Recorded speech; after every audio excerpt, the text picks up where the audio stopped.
Cannes m'a accueilli, je peux dire tout petit. J'étais encore à Moscou avec mon premier film de fin d'études, c'était en 91, Le Jeu. Je suis venu à Cannes. J'ai rencontré, je dirais pour la première fois, la notion de famille de cinéma. Voilà, donc j'ai rencontré une famille, j'ai été adopté par la famille du cinéma et je suis revenu plusieurs fois. Cette fois-ci, cette année, je suis venu pour accompagner l'Institut français dans sa politique de diffusion de la Cinémathèque Afrique. Une cinémathèque a besoin de se réinventer parce qu'il est difficile de le consulter comme on le faisait. Et donc l'Institut français a lancé ce débat d'une cinémathèque africaine qui est un patrimoine. Un patrimoine, c'est au-delà de l'Afrique.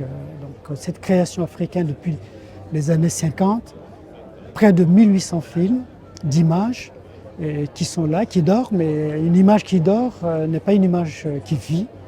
Et je donc donner la possibilité, l'opportunité à ces films d'exister sous la forme de plateformes et les plateformes déplacent totalement l'idée d'un centre du monde. Comme ça, le centre du monde ne sera plus Paris ou Londres.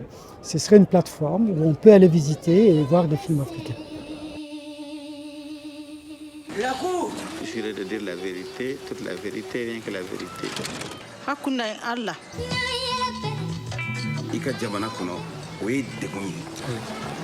La malnutrition, la sous-alimentation. Nous sommes plutôt dans l'anti-développement.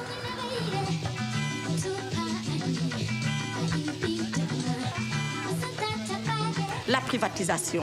Pendant que 2/3 de nos enfants sont analphabètes, on nous demande de payer pour acquérir le savoir.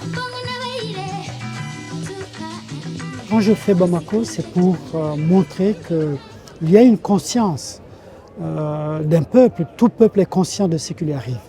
Le peuple ne peut ne pas pouvoir changer à un moment de leur histoire, par fragilité, pour d'autres raisons, mais la conscience qu'il y a une injustice, la conscience qu'il faut changer les choses, elle existe toujours. Donc Bamako, c'était ça. C'est pourquoi c'est un film frontal. Et Timbuktu, c'est aussi, avec Timbuktu, qui était un film contre l'obscurantisme aussi. Cette fois-ci, c'était musulman, et lui aussi, pour moi, c'était une façon aussi d'élargir le débat, de ne pas emprisonner une religion par des faits qui sont là, par aussi, qui s'expliquent par différentes choses. Donc l'islam, c'est au-delà de ce qui se raconte. Toutefois, a la même aspiration, qu'elle soit chrétienne ou musulmane. Donc Timbuktu est ouvert dans ce sens aussi.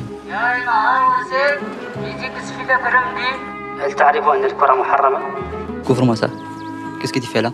Rien. Amenez-la. Sana gusto ko soto dawal. Nagdako ko soto. Bese ka gando ntugodi. Nebe gando ntugodi ka jega fereke. Okera sa.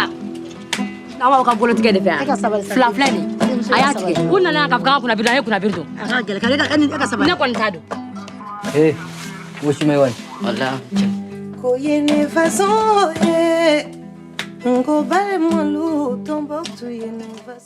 Mais créer une peur, voilà, vis-à-vis de l'autre, parce qu'il est différent, parce qu'il est, entre guillemets, pauvre, n'est pas une dynamique. C'est se renfermer.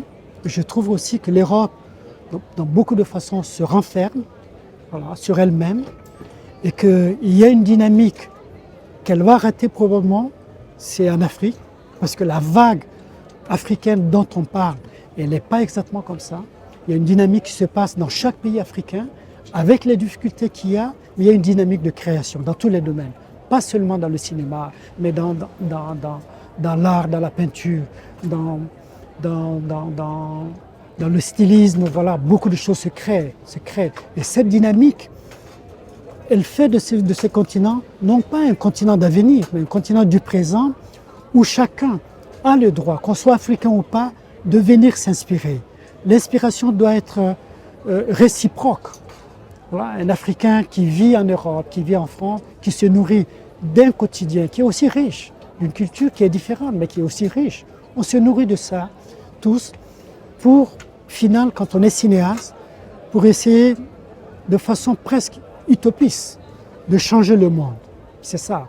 Et je trouve qu'un lieu comme Cannes, comme vous me posez la question, quand je viens, c'est parce que je sais aussi que c'est un lieu où on peut briser certains silences. Je pense que nous vivons dans un monde terrible, véritablement, et que l'art, le cinéma, doit se battre et dire des choses. Donc je viens à Cannes justement pour rencontrer, partager, peut-être un moment triste, mais quand on le partage, quand on a une possibilité aussi d'avoir la parole et de dire, c'est bien. C'est vrai, nous souffrons d'un manque de cinématographie parce que un cinéma existe quand il y a une cinématographie. Et donc il y a un vide. Mais je dirais qu'aujourd'hui, sans être pessimiste, ce vide se compense de plus en plus grâce aux séries. Vous savez, le phénomène des séries est quelque chose de très très important. Il y a 15 ans, 20 ans, je me rappelle, dans les cours africaines, le soir venu, une télé se mettait au milieu de la cour, on regardait une série mexicaine, turque, brésilienne. Ce n'est plus le cas. Ce n'est plus le cas. L'écran, que ce soit un smartphone, que ce soit une télé, on regarde les récits africains. Voilà ce qui se passe. Et c'est très important. C'est très important lorsque les peuples sont confrontés à leur image, à leurs problématiques, que ça soit bien ou pas bien, ça c'est bien. Ça c'est le grand changement. Ce grand changement permet à des jeunes qui ne sont pas allés dans une école de cinéma comme moi, mais on peut ne pas aller dans une école de cinéma et exprimer des choses. Et ça, cette dynamique, elle existe aujourd'hui en Afrique. Le Nigeria, qui aussi a évolué beaucoup dans le Nollywood, il y a 25 ans, c'était des films éphémères parce qu'ils fabriquaient et 2 semaines après, il fallait vite faire parce que c'était tellement piraté. Donc on produisait, on vendait en 15 jours. Ils ont créé une dynamique. Ils n'avaient pas besoin qu'un pays étranger invente leur industrie. Et c'est ça qui est bien. Rien ne peut se faire si ce n'est pas né de l'intérieur d'un pays. Donc, ce que je pense, que ce cinéma africain qui va passer aussi par les séries, mais aussi quelqu'un qui a fait 20 séries, au fond de lui-même, il a envie de faire un film, le cinéma, parce que c'est pas pareil. C'est pas pareil, et donc il y a effectivement cet optimisme aussi qui est dû aussi, je dirais, à la démocratisation de l'outil cinématographique qui font que beaucoup de gens font des films, qui font d'ailleurs aujourd'hui à Cannes et à la Fabrique des cinémas, il y a plus de réalisatrices africaines que de réalisateurs. C'est impressionnant. C'est-à-dire que le boom, tu vois, qui se passe, même Cannes, parfois, il y a autant de films de femmes que d'hommes. L'Afrique est concernée aussi, parce qu'il y a une dynamique. Donc, je dis, c'est pourquoi ce continent, il faut le prendre jamais de façon isolée, et encore moins aujourd'hui, parce que la connexion que les nouvelles technologies font fait que les gens sont connectés. Ils sont connectés entre eux et les choses sont dynamiques et fonctionnent comme ça.